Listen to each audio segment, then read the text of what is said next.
So look at Anthony Ryder from South Lyon, Michigan, recently selected as the Lions 2020 Fan of the Year. He has a passion about sports broadcasting. With the 112th selection in the 2021 NFL Draft, the Detroit Lions select Amon-Ra St. Brown, wide receiver, USC. One pride, baby! Yeah!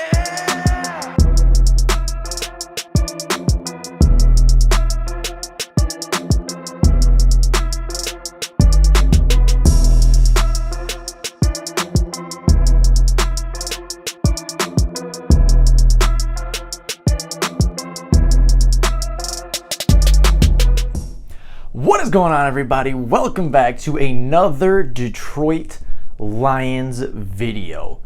Detroit Lions football is back. We got our first look at the 2022 Detroit Lions on the field and in-game action a few days ago. And despite the very unfortunate fourth quarter collapse, the Detroit Lions played a very, very good football game, and there is a ton of takeaways from week one of the NFL preseason. So today we're going to take a look at it. We're going to go over the offense, we're going to go over the defense, we're going to go from the coaching to the execution, talk about what was good, what was bad, what needs to be improved, and all of the major takeaways from game number one versus Atlanta. So with all the intro stuff being out of the way, let's get straight on into taking a look at Detroit Lions preseason game number one. Now, starting off just as an overall arching feeling from this game, I thought the Lions played a very good football game. Yeah, there were a few hiccups here and there were a few execution problems, there was a few penalty issues here and there, but for a large majority of the football game, I felt as though the Detroit Lions played a very good, very strong game of football, and at the end of the day, despite what the scoreboard may say, I felt like the Detroit Lions, for a large majority of that game, were the better football team. Now, offensively, I thought the play calling was very good. It was our first look to kind of see what Ben Johnson would look like as an offensive play caller in Detroit, and I thought he called a very good game, right? Especially with the starters.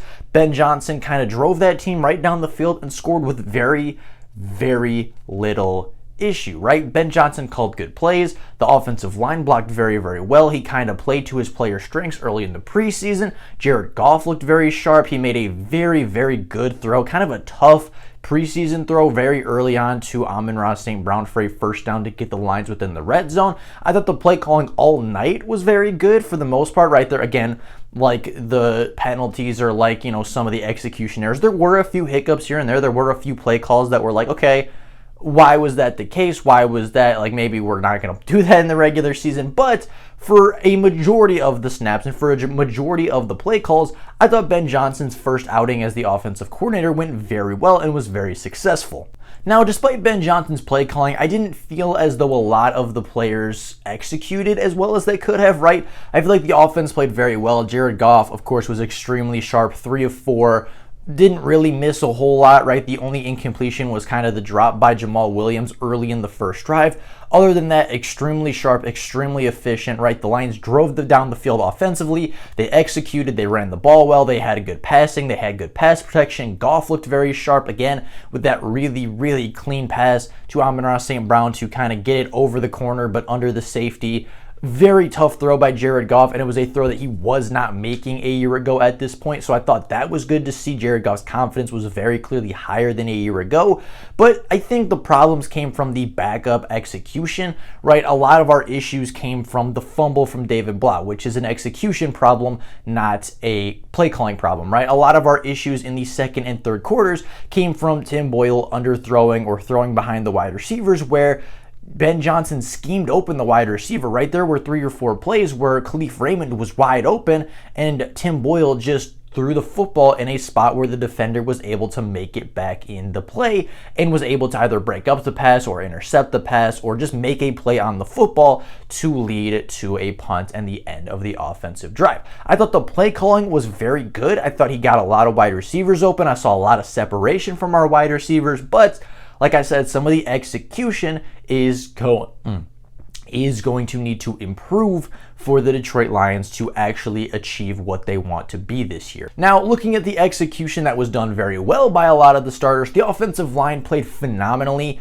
Everybody on the offensive line that started got over an 80 PFF grade, which is incredible from PFF standards, right? Everybody from Taylor Decker to Penei Sewell across that offensive line had at least an 80.1 PFF grade, if not higher. There were a ton of running lanes. DeAndre Swift averaged 5 yards per carry. Jamal Williams averaged 6 yards per carry. Jared Goff was 3 of 4, should have been 4 of 4 for 47 yards. There was a beautiful throw to Amon-Ra St. Brown that Jared Goff, like I said earlier, would not have made last year, right? It was a confident throw. It was a throw rolling out of the pocket. He kind of lofted it over the cornerback underneath the safety. It was a very well-placed football where Amon-Ra St. Brown could get it, pick up a couple extra yak yards and pick up a couple extra yards in yak and get the Lions within the red zone. And then, of course, DeAndre Swift pounded the football in for the touchdown. But I think the most impressive part of this very easy drive for Detroit was the fact that Josh Reynolds and DJ Chark didn't touch the ball once. They weren't targeted a single time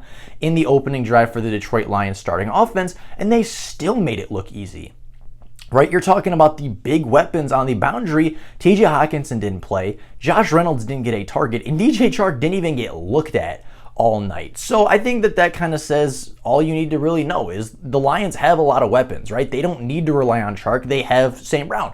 They don't need to rely on Hawkinson. They have Swift, right? They have Jamal Williams. They have all these guys. And when those guys start getting taken away, they still have DJ Chark. They still have Josh Reynolds on the boundary. And I think that this offense is going to take a huge step going into year 2 based off of the preseason performances. Now, going on to the defensive side of the ball, the defense first team made some plays, right? They had a couple tackles for losses. They put the Atlanta Falcons behind the chains a few times during their first drive, but were never able to truly capitalize as they did get scored on in their only drive of the night. But Aiden Hutchinson, of course, looked like a standout. He is the player that got a tackle for loss. He got held and doubled on the same play on the second play of his career. He is going to be a phenomenal player for the Detroit Lions. But again, very much like the offensive side of the football, I thought the play calling and I thought the coaching on the defensive side of the ball was good. I thought the execution by some of our players could have been better, right? Especially at the linebacker play.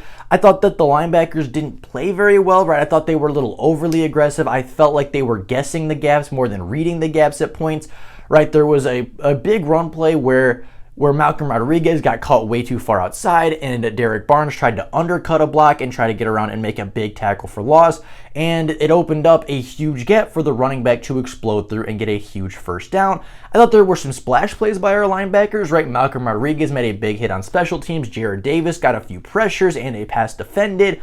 I thought overall Jared Davis was the best linebacker from Thursday night or from Friday's game, but that doesn't say a whole lot as I thought the entire linebacking core left a lot to be desired. Now, with that being the case, I felt as though the defensive line was actually playing pretty good. I thought that they, got some good push. I thought that Aiden Hutchinson had a very good game. I thought that Charles Harris, despite not really getting a tackle for loss or a sack or anything like that, had a pretty good game, beat his one-on-one multiple times. I thought Aleem was getting some good pressure and some good penetration.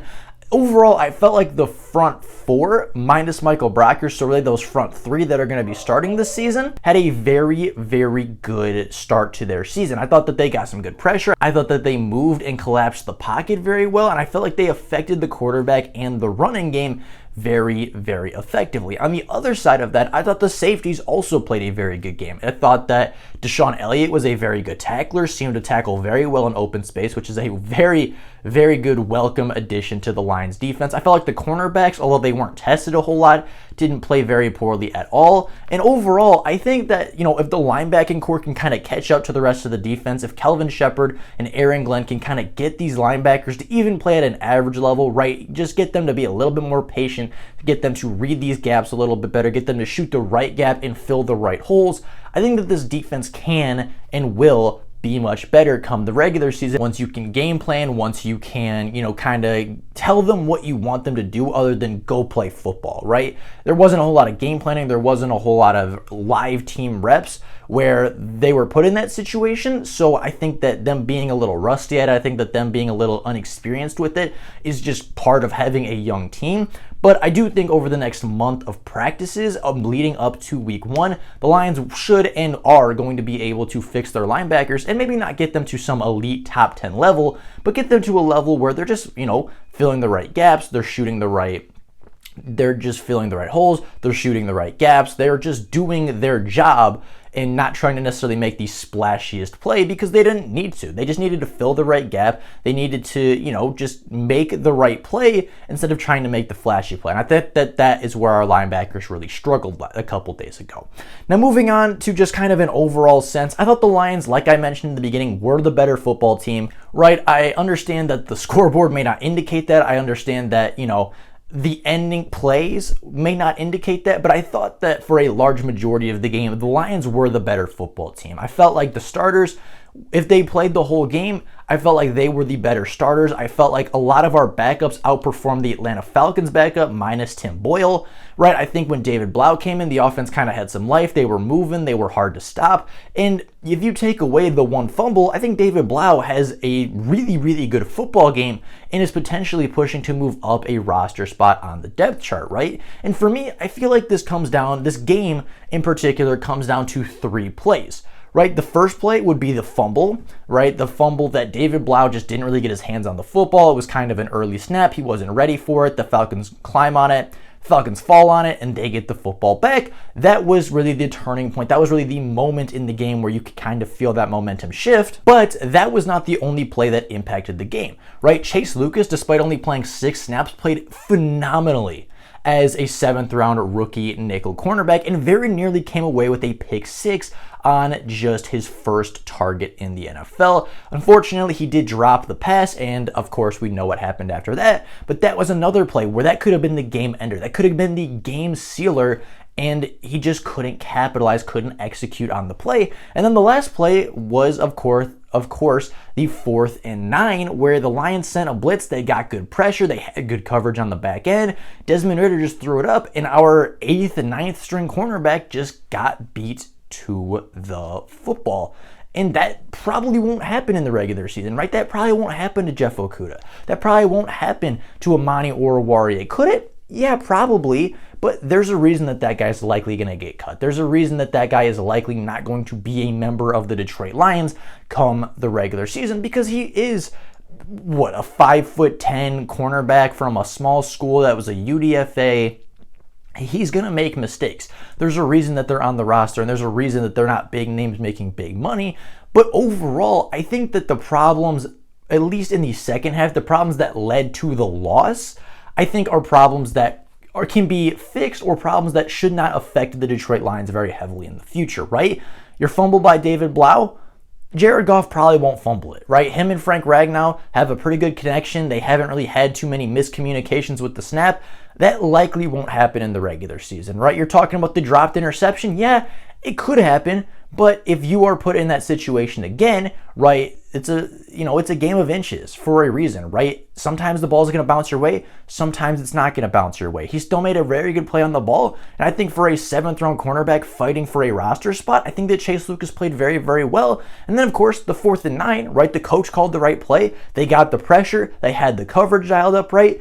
You just need to fight for that football a little bit better. So apart from maybe the linebackers, I thought the Lions put themselves in a position to win. I thought the coaching staff coached to win the football game. And I think that some of the execution just wasn't where it needed to be. But in the first game of preseason, that is kind of to be expected. So overall, I thought that the Lions played a good football game. I thought that, yes, even though the Lions lost this game, I thought there was more ups than downs. I thought there was more positives than negatives. There were a lot more standout players than letdown players, and we will talk about those players either tomorrow or the next day. And I thought that this game was a good starting point for Detroit. They felt like a good football team. They felt like a scrappy team that can win you football games. And before the fumble, they felt like a football team that was in control of the football game for 50 to 60 minutes. They felt like a football team that had the game in the bag. They had their victory. They were going to run out the clock. They were going to continue to push around the opposing defensive line. They were going to continue to run the ball fairly well when they needed to, pick up a couple chunk plays and rely on David Blau to make a play here and there when needed. And right, it's one play that led to the loss. But before that play, they were playing really good, very strong football. And if they continue to play that brand of football the next game and the next game, and then go into week 1 and kind of figure out what they do with their linebackers, figure out how to maybe stop the running game a little bit better, they should be a very good football team. My opinion has not changed on the Lions from a win-loss standpoint from the last game. And if anything, I'm a little bit more encouraged by some of the depth pieces that were shown. So with all that being said, that is all I have for you guys today. Thank you all so much for watching. Let me know down in the comments below what your thoughts and takeaways were from the first preseason game. I'm very curious to hear what you guys think about this game and what your major takeaways were. But with all that being said, that's all I got for you guys today. Thank you all so much for watching. And until next time, and as always, go Lions!